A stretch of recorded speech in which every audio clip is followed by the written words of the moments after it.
What's poppin'? It's your girl Jazzy J. How y'all doing today? Welcome to my channel. If you are new around here, welcome. If not, what is up, buttercup? Today is Sunday, which means it's my segment Dear Diary, WTF, where I talk about anything and everything that comes to my mind, and I'm hoping that you guys will help incorporate different things into that as well. So this Sunday, or today, I guess, I'm going to be talking about my time at a PWI. And for those of you who don't know, which I'm assuming most everybody knows, it is a predominantly white institution. And the university that I went to not only is it a PWI, but it is located in a very, very white area. Very white. And when I say that, I mean this wholeheartedly, with all seriousness. There was a restaurant about 15 minutes away from the university. That's in the middle of nowhere, mind you. Where some of my white friends were uncomfortable, and it turns out that members of the KKK had met up there to have meetings. That's how white it was. Also, I am eating my dinner, which is a bowl of rice. You're probably wondering why it's a bowl of rice. Because I'm lazy. And I have bad eating habits. And sometimes I eat a lot. And other times, I eat nothing at all. And this was in the fridge, so I was able to just pop it in the microwave and eat.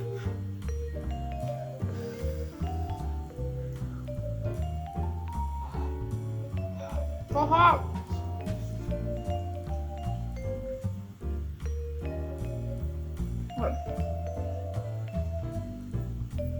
I grew up in a very diverse area. And when I say very diverse, I mean when this town was built, it was built with the intention of it being multicultural. We have a healthy dose of Black, white, Asian, Hispanic, or Latinx, probably Native. You name it, we got it here. Okay, we do. That's how I grew up. Even the high school that I went to, which was considered the janky high school, it wasn't that bad. It really wasn't that bad. It was a very nice school. Very multicultural, okay? My best friend, well, I really have two best friends. One is Chinese, and the other is Black. I've met multiple different people of different ethnicities and different religions, different walks of life. That's how I grew up. Okay, moving on. The reason I went to this school was because of money. I'm poor. And I originally had wanted to go to a school in a different state because I wanted to get away from my parents. But this school offered me basically half off of tuition and board, room and board. So I was just like, okay, that's fine. I mean, I'm gonna end up with a loan afterwards, but my parents are gonna pay for a majority of it, and when I get a lot of money, I'll just pay it off in one go, you know?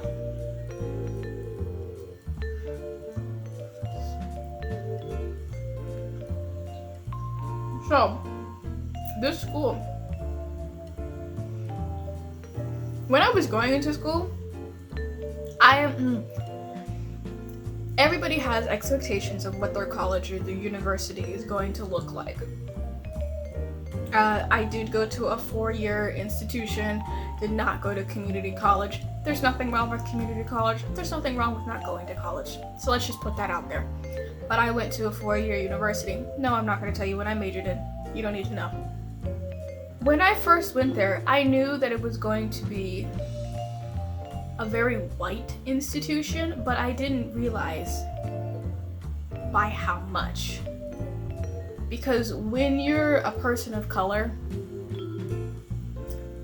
and people are basically pandering to you, as somebody who had an identity crisis growing up in general, I wasn't able to just like straight up pick out that they were pandering.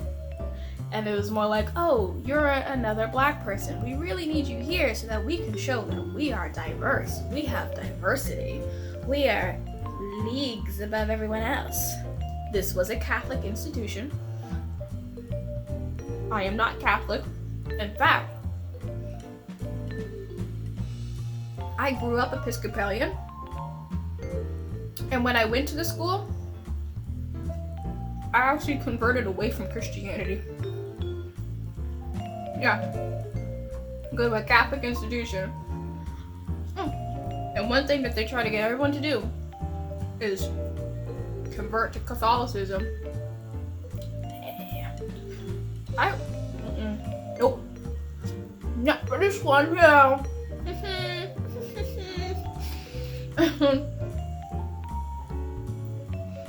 I expected things to be very white. But I still expected them to have decent sports teams, good majors. I knew the school wasn't going to be a big school, but there would still definitely be a place for me to fit in. Reality. Yeah, no, that wasn't a thing. Because we had to, every school has to have their core classes that they take. There's history, English, math, science, an extracurricular or whatever, a fine arts class, sorry.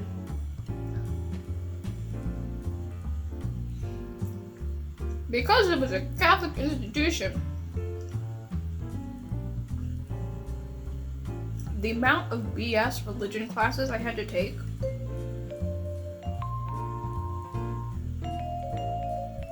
everything was white-centered. Everything. It didn't matter what it was. I took classes on the Bible because I had to.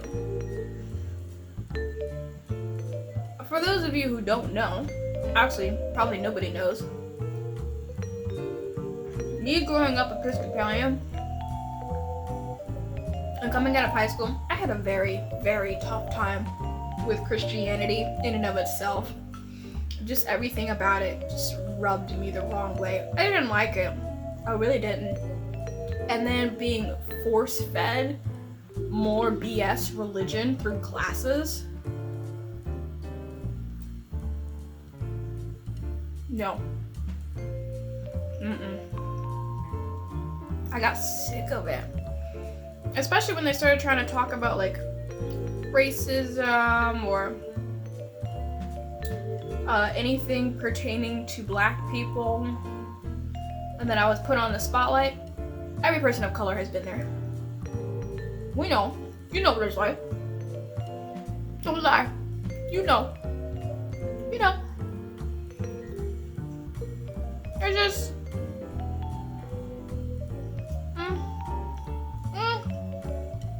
Yeah. Now, every campus, well, I want to say every campus. I don't know about every campus. But a good majority of campuses have culture clubs. Now, this is when I was really able to see that the black people on campus,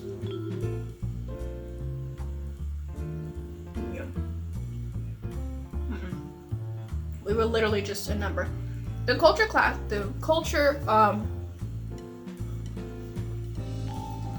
The culture clubs that we had on campus included SOL, which was the Society of Latinos, BSU, or Black Student Union, Tri-C, or Tri-Caribbean Culture Club,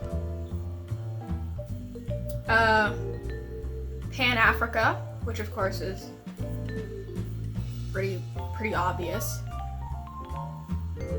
And when I first got there, it was really strange. We had Asian Culture Club, but it was brand spanking new. As in, when I first got there, it was when the club was first established, which there were Asian students on campus, but a lot of them were whitewashed. A very large amount of Asian people that I met on the campus very much wanted to be that one token Asian person in a group of white people, that somehow it made them special, it made them different, it made them more valuable or something. I was very fortunate because when I went into college, I expected one of two things from my friend group. One, I was going to have a whole bunch of white friends and continue to have an identity crisis. Or two, I wasn't going to have any friends and I was just going to be alone. I expected number two to happen. But no, surprisingly, all of my friends that I met in college, well, all of the friends that I lived with in college were all Black women, except for my roommate freshman year, and she was Latinx.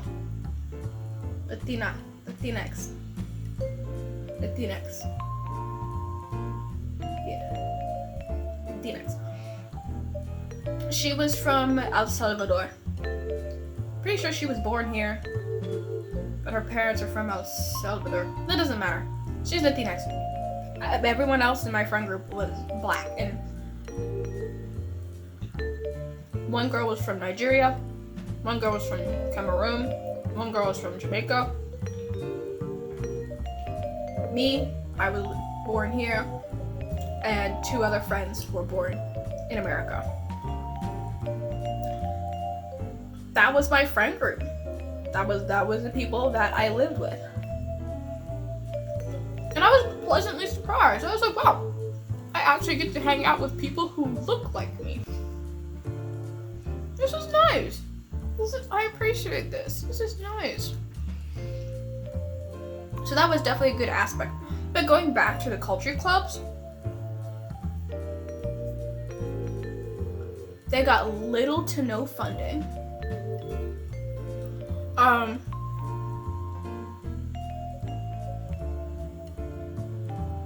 Almost nobody came to any of the events. Asian Culture Club was an absolute baby. At some point, I was president of Asian Culture Club. And that's saying something because there are plenty of Asian people who could have taken over the club and had it be represented by Asian people, and I tried to get people to join the Asian Culture Club, not just Asian people, but all walks of life, and nobody was interested. And it wasn't an anime club either. We had an anime club. Let me tell you something. They had the most neck beards going on in it. No, absolutely not.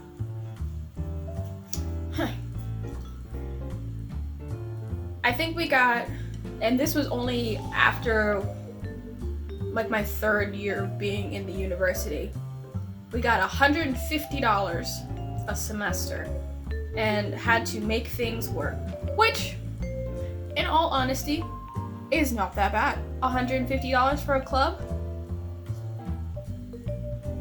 is not terrible. We could have had a lot worse.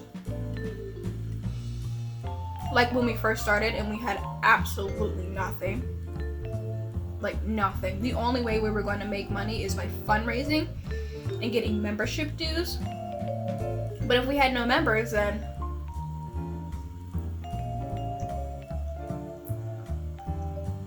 y'all. Nothing I can do about it. The only club, the only culture club that actually had people show up was BSU, or Black Student Union. And they had the biggest event on campus, which was the fashion show. And everybody came to the fashion show. Let me tell you something. It was nicely done. Each and every time. It was nicely done. They put a lot of work into it. They tried very hard, and it was good. And then they had a little dance afterwards. I mean, it wasn't super big, but we didn't have sorority or fraternity groups. So when it came to partying, you either had the house party, whatever the school put on as the dance, or after the fashion show. Now, at the time, I thought it was great because people were coming out to support and see the clothes and see the students. But in hindsight, that had nothing to do with Black culture. It was just fashion. That's all it was just straight fashion. And the fact that that was the most popular thing on campus was the fashion show. Really spoke volumes, at least to me, that unless you're doing something cool or trendy as a Black individual, people don't really give a damn about you. And like, that sucks, but that was the reality. People didn't care.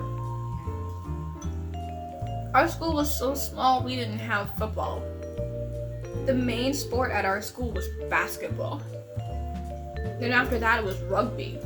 Rugby. I'm not saying there's anything wrong with rugby, but like, whenever I think of a university, rugby is not the first thing that I think of. It's not at all. Not even close. And the rugby team was bigger than the soccer team. Oh yeah.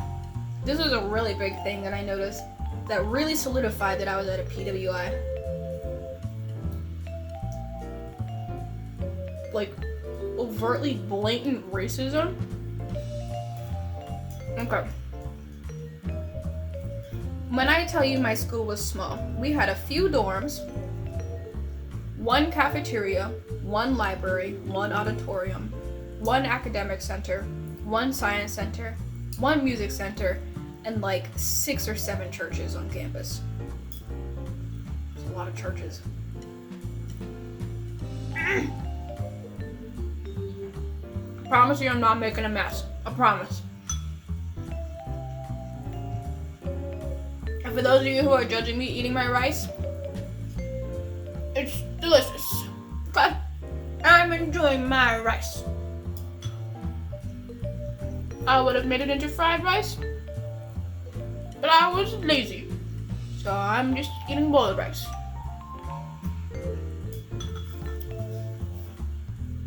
What was my point? Oh, the overt racism. Right. I'm gonna give you a few examples, actually.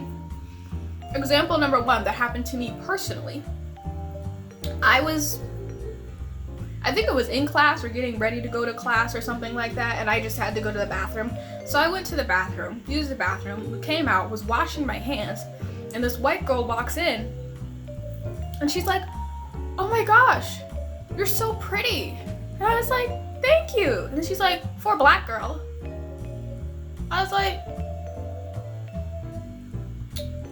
and then she ran into the stall, and I was like, is it worth my time? Or should I threaten to kill her later? So I cooled it, and I went back to class. Another time, that racism happened. And these are just examples that I know of. I think that one happened like maybe my freshman or sophomore year. The next one happened freshman year, for sure.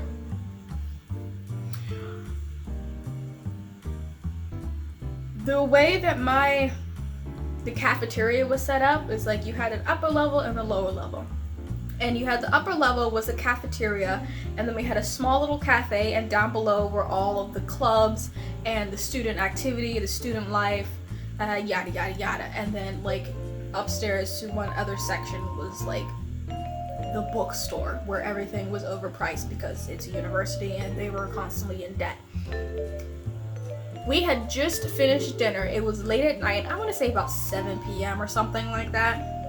And my friends, my crazy group of friends, decided that we were going to run and prance through the cafeteria outside and back to our dorm, because why the hell not? Do we have to have a reason to do something like that? We're all college students. None of us give a damn. Are you kidding me? For most of my classes, I showed up in pajamas. I didn't care. Unless there was like the chance that like I wanted to dress nice and like I want to be super cute, but I only do it for myself. It's not like I've never had a boyfriend, so like I wasn't doing it for a guy. I dressed up because I wanted to dress up. And moving on. We were like, well, they were galloping through the cafeteria, through the cafe, outside. And I was just walking behind because either I was tired or I was lazy. I don't know. And next thing I hear, this one white guy turned to his friend and was just like, where are we? The African savannah? And when I tell you that the record just like,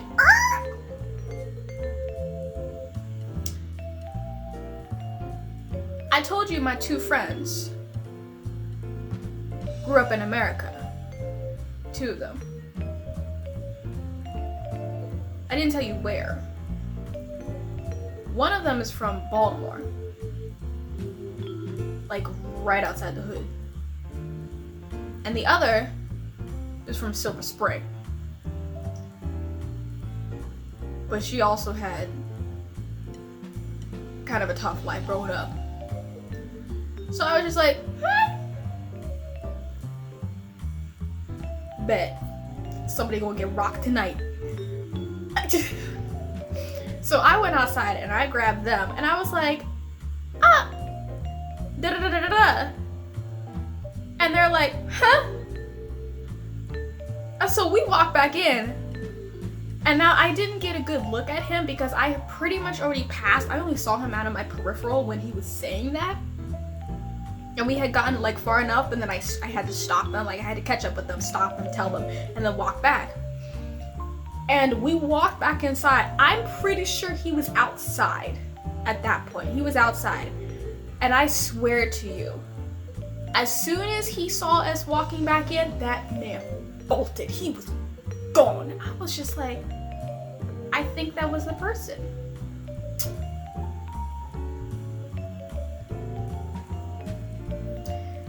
Because let me tell you something. You don't want to go up against a group of 6 black women. You gonna get rocked. Okay? This is gonna happen. The last time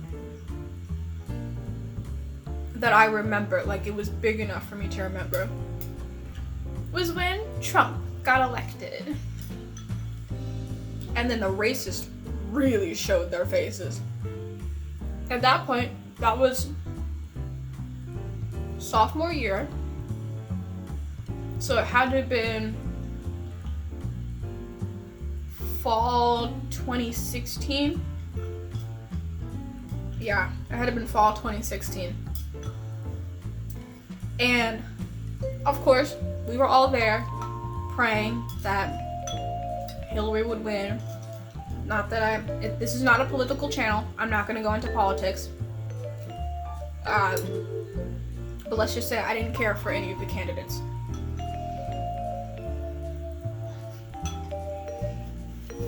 When he won,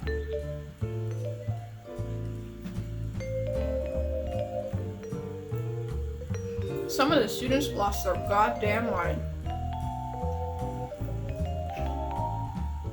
We actually had people running around. Oh, this pertains to this story. On our doors for the dorms, we have like a whiteboard. So that way, say for example, you want to tell your friend, hey, I'm out of the room at the moment, write it on the whiteboard. Or maybe your friend wants to tell you to meet up with them or something like that. You could just write it on the whiteboard. Or you just want to write it, just doodle on the whiteboard. Every single dorm room has something on the door. At least for like the freshman and sophomore housing.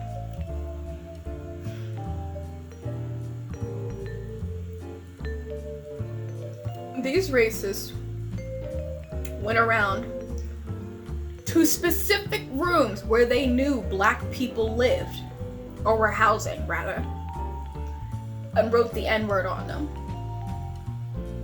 And in some cases, they actually either drew or hung an actual noose on the door.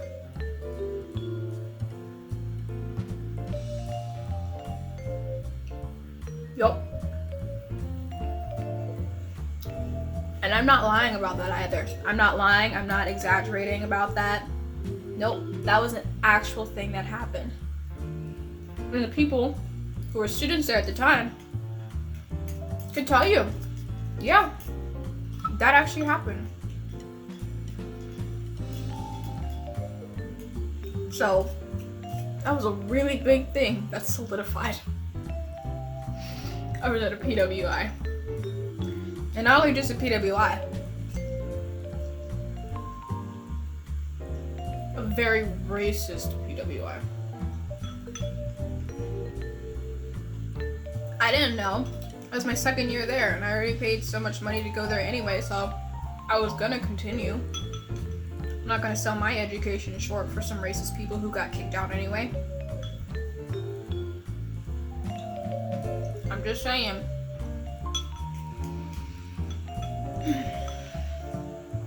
But as time went on, it got better. I would say, starting out my freshman year, the student body was probably about 80% white, like 12% black, and then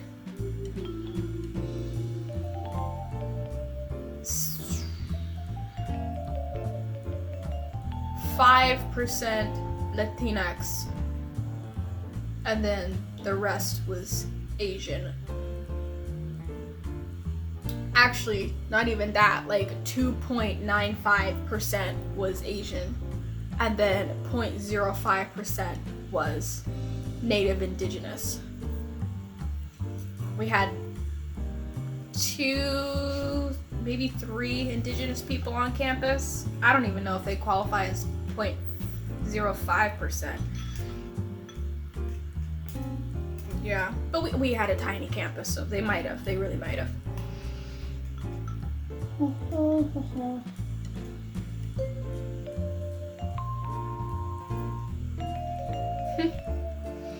As time went on though, the demographics changed, and they're continuing to change. Because this was an institution that not only started as a PWI, but before that, it was actually an all-male school, and even now, they have people who are essentially training to be priests and deacons. They're all men. It started as a male school, converted to a co-ed school, and then eventually started gradually adding people of color into it. All in all, was it a terrible school? No, it wasn't a terrible school. I met a lot of great people. I've had a lot of great experiences through that school. I'm very happy that I went to that school because I feel like if I didn't, I wouldn't have the chances that I have today without going there.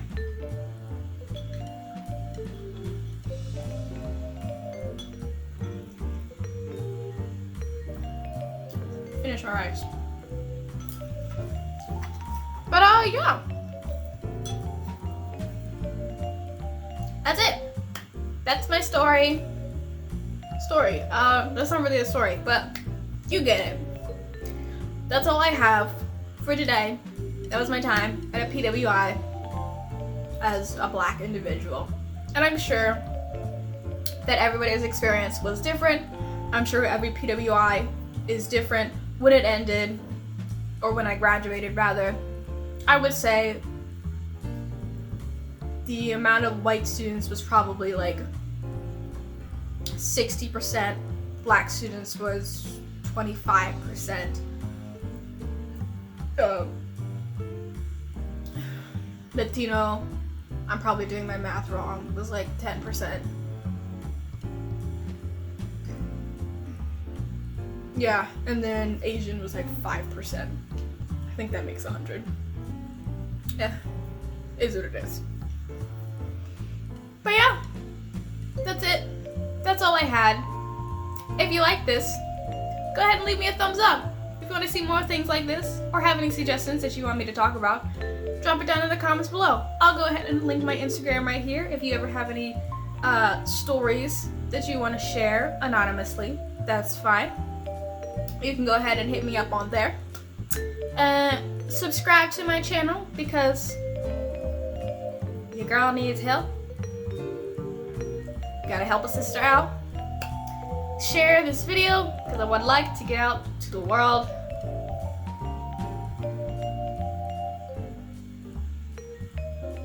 Oh, turn on the bell notifications so that you know when I post another video.